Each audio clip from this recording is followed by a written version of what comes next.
Assalamualaikum warahmatullahi wabarakatuh. Alhamdulillah wassalatu wassalamu ala Rasulillah. La haula wala quwwata illa billah, amma ba'd. Al-Mukarram Kiai Haji Abdul Hakim Mahfud, pengasuh pesantren Wireng.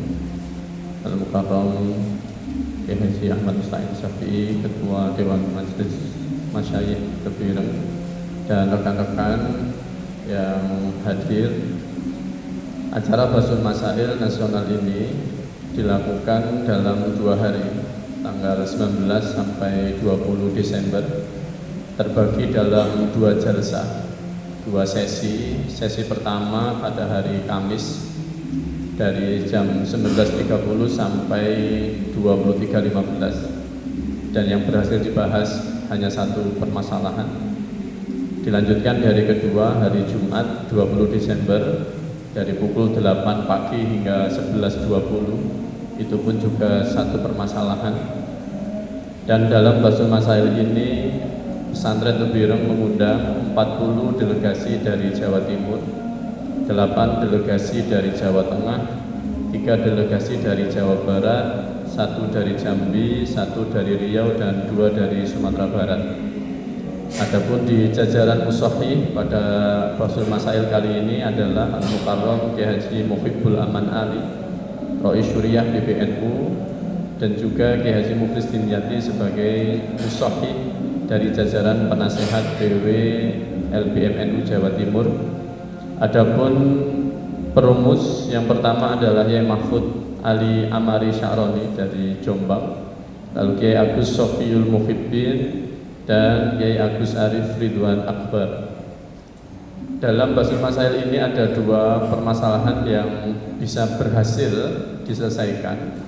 Yang pertama adalah tentang bullying di bangku sekolah. Sebagai diskusi masalah, kami bacakan sesuai dengan hasil Basul Masailnya. Akhir-akhir ini marak berita-berita tentang perundungan, baik di lapangan kerja maupun di bangku sekolah. Berdasarkan berbagai sumber di internet, terjadi peningkatan yang signifikan terhadap kasus kekerasan di bangku sekolah di Indonesia. Pada tahun 2024 terdapat 293 kasus, baik kekerasan seksual, perundungan secara fisik maupun verbal. Pesantren yang digaung-gaungkan sebagai lembaga pengasahan moral pun tidak luput dari kasus bullying. Di pesantren sendiri, terutama pesantren-pesantren yang masih kental dengan senioritas, seringkali terjadi perundungan dan pempeluncuan dari kakak kelas kepada adik kelas, mulai dari sebatas verbal sampai pada perundungan secara fisik. Pengurus-pengurus yang mengetahui hal tersebut pun cenderung tutup mata dan menganggap hal tersebut hal yang sudah biasa dan selayaknya dirasakan oleh para santri baru. Biar mereka tahu gimana hidup di pondok, toh itu sudah memang menjadi budaya kan, kata sebagian mereka. Naasnya ada kasus di mana bullying tersebut berakhir kepada kematian. Dari deskripsi itu maka lahir rumusan masalah. Yang pertama, bagaimana hukum pengurus yang menormalisasi perundungan yang terjadi kepada para santri. Permasalahan yang kedua, apakah pengurus yang menormalisasi itu bertanggung jawab apabila perundungan tersebut berakhir kepada kematian. Hasil Basul Masail menjawab permasalahan yang pertama, yaitu menormalisasi perundungan. Jawaban dari Basul Masail dalam rangka haul ke-15 Gus Dur adalah tindakan menormalisasi perundungan yang terjadi pada santri tidak dibenarkan dengan pertimbangan sebagai berikut. A. Perundungan atau bullying adalah perilaku tidak menyenangkan, baik secara verbal, fisik, ataupun sosial, di dunia nyata maupun dunia maya, yang membuat seseorang merasa tidak nyaman, sakit hati, dan tertekan dilakukan oleh perorangan ataupun kelompok. B. Menurut pandangan syariat, perundungan adalah tindakan merendahkan, melemahkan, dan mengolok-olok akan kekurangan yang dimiliki oleh korban. C. Perundungan adalah perbuatan tercela yang diharamkan. D. D. Perundungan secara verbal dihukumi haram apabila korban merasa tersakiti. Jika tidak, seperti halnya orang yang sengaja menampakkan kekurangannya untuk bahan tertawaan, maka hal tersebut merupakan bagian dari bercandaan yang diperbolehkan.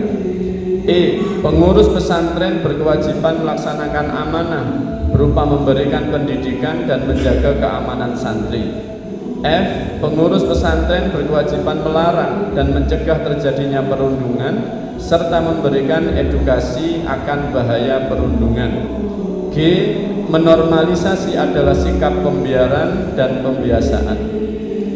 Adapun jawaban untuk permasalahan yang kedua, yaitu dalam pandangan syariat, tanggung jawab atas tindakan yang menyebabkan kematian, baik itu berupa kisos maupun diyat, ditimpakan kepada pelaku yang bersifat langsung, buka kurung mubasyir. Oleh karena itu, pengurus tidak memiliki tanggung jawab secara syariat. Adapun terkait hukum positif, maka wajib mengikuti aturan yang berlaku. Rekomendasi dari permasalahan yang pertama ini: satu, mendorong pesantren-pesantren untuk mensosialisasikan terkait bahaya perundungan. Yang kedua, mendorong pesantren-pesantren untuk menetapkan sistem pendidikan ramah santri. Adapun dasar hukum yang digunakan dalam keputusan Bahsul Masail ini adalah satu, kitab Ihya Ulumuddin, yang kedua kitab Sulamut Taufiq, yang ketiga adalah Qawaidul Ahkam fi Masalihil Anam, yang keempat adalah Mughnil Muhtaj, yang kelima adalah Al-Mawsu'ah Al-Fiqhiyah, yang keenam adalah At-Takhfif Minan Nar, yang ketujuh adalah Asnal Matalib, dan yang kedelapan adalah Qawaidul Ahkam fi Masalihil Anam. Yang kedua, permasalahan yang kedua adalah stunting akibat pernikahan dini. Pertanyaan ini dikirimkan dari Pondok Pesantren Al-Ma'ruf. Sebagai deskripsi masalah, stunting adalah salah satu isu kesehatan yang serius di Kabupaten Bogor. Ini sampelnya. Data menunjukkan bahwa banyak anak mengalami stunting yang tidak hanya berdampak pada perkembangan fisik tetapi juga pada potensi kognitif mereka di masa depan. Salah satu faktor penyebab utama stunting yang teridentifikasi adalah tingginya angka pernikahan dini. Remaja yang menikah dan hamil pada usia dini seringkali kurang memiliki kesiapan fisik, mental, dan pengetahuan terkait gizi yang optimal untuk mendukung tumbuh kembangnya anak.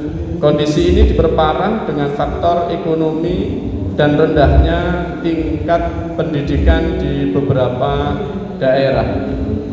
Dari deskripsi itu maka lahirlah rumusan masalah. Yang pertama, bagaimana pandangan syariat terkait pernikahan dini dalam konteks pencegahan stunting dan kesehatan anak. Yang kedua, apakah terdapat batasan usia dalam syariat Islam terkait kesiapan fisik dan mental seseorang untuk menikah, terutama yang berdampak pada kesehatan generasi selanjutnya.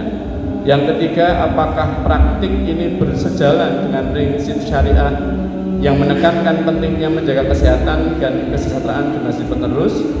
Sebagai jawaban dari hasil Bahsul Masail yang pertama, hukum pernikahan dini dalam pandangan syariat dihukumi sah karena mempertimbangkan bahwa syariat Islam tidak memberikan batasan usia pernikahan dan pernikahan dini bukanlah faktor utama terjadinya stunting.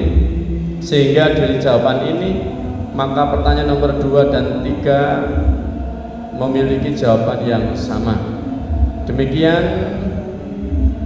jawaban dari rumusan masalah yang kedua. Adapun rekomendasi yang diberikan adalah satu, mendorong calon pasangan suami istri untuk memperhatikan hal-hal terkait kesehatan anak. Yang kedua, mendorong calon pasangan suami istri untuk mengikuti arahan pemerintah terkait pernikahan demi mencapai maslahat. Dan yang ketiga, mendorong calon pasangan suami istri untuk mengikuti program pemerintah mengenai pencegahan stunting. Dasar hukum yang dipakai yang pertama, kitab Al-Usrah Al-Muslimah fil Alam Al-Mu'asir. Yang kedua, Al-Fiqh Al-Islami wa Adillatuhu. Yang ketiga adalah syarh li Imamina An-Nawawi ala Sahihil Muslim. Yang keempat adalah Hujjatul Mustarsyidin.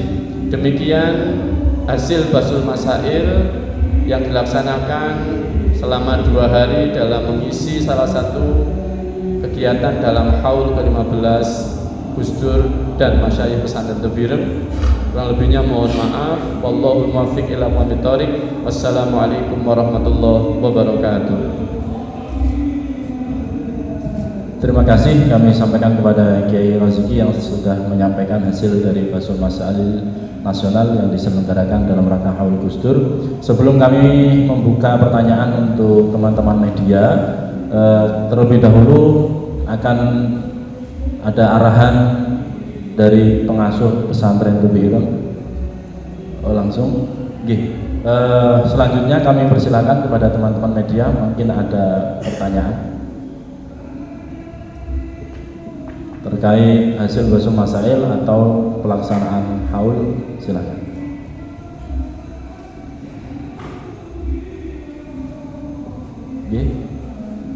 Ya, silakan.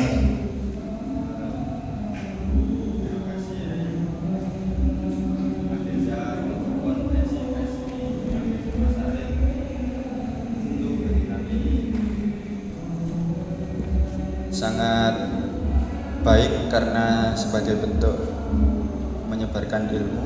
Kemudian karena beberapa hasil Basul Masail itu terkadang hanya menjadi inventaris belaga. Jadi kegiatan konferensi pers ini menjadi bukti tersebarnya hasil Basul Masail. Mungkin dari Tebireng ke depannya apa rencana agar lebih menyebar lagi hasil dari Basul Masail di kemudian hari. Baik, terima kasih. Dari Tebireng Online, dari media kita. Dari sini.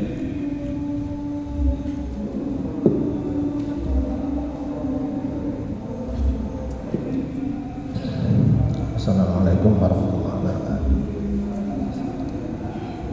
Benar bahwa hasil Basul Masail itu definitif, ada rujukan.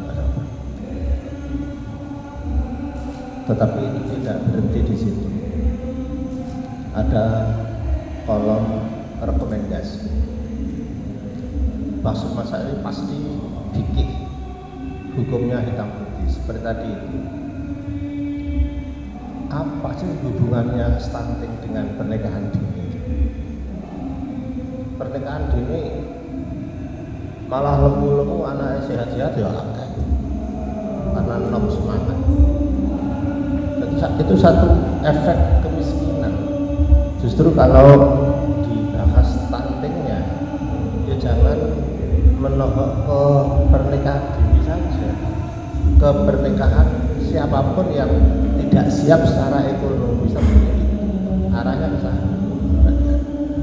Karena itu Basul Masail ini sudah pada kurikulumnya, hukumnya sah, nikahnya sah, tidak ada hubungan. Tapi rekomendasinya tadi itu menjadi penting.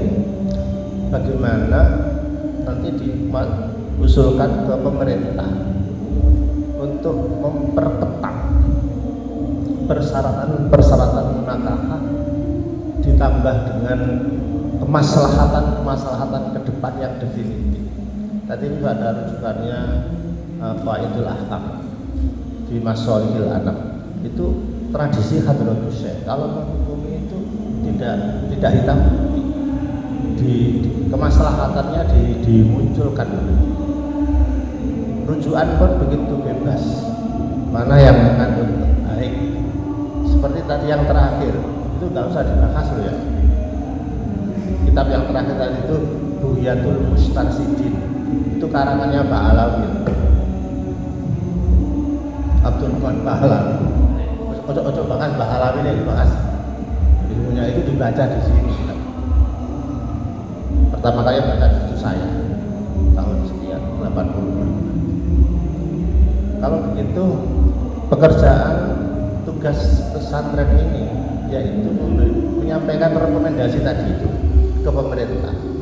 agar pemerintah bisa menetapkan yang lebih definitif untuk membangun keluarga di Indonesia ini lebih baik ke depan lebih baik. Saya ambil contoh ya, usia balik kalau bagi Imam Abu Hanifah kan 18 tahun.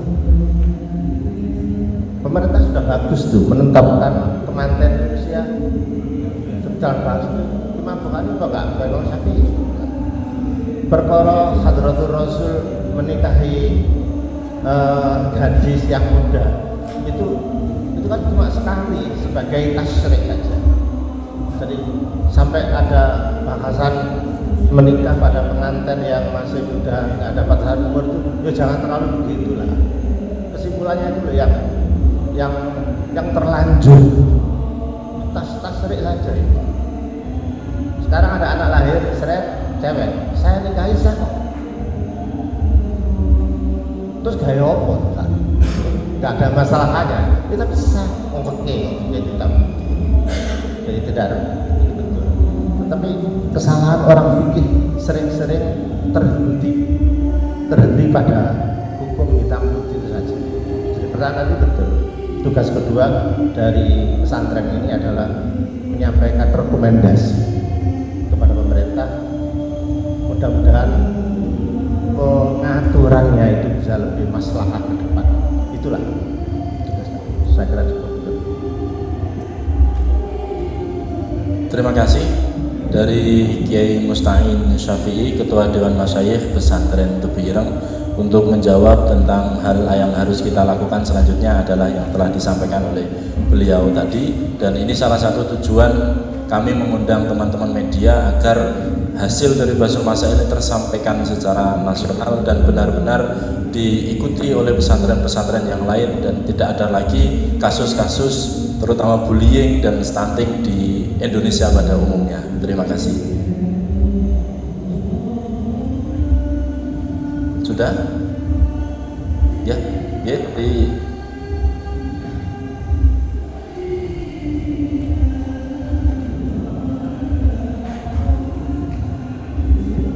Assalamualaikum warahmatullahi wabarakatuh.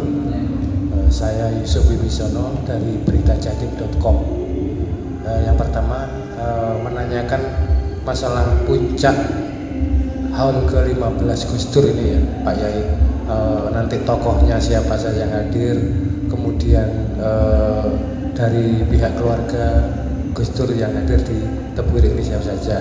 Yang kedua, pesan yang ingin disampaikan ke masyarakat bertepatan dengan haul ke-15 Gus Dur ini seperti apa? Mengingat mulai awal 2024 ini kan masyarakat disibukkan dengan momen-momen politik, mulai pemilu, pilkada, pilpres, seperti itu. Ini yang sinkron dengan pemikiran Gus Dur setelah tahun politik kita apa? Itu saja, terima kasih. Wassalamualaikum warahmatullahi wabarakatuh.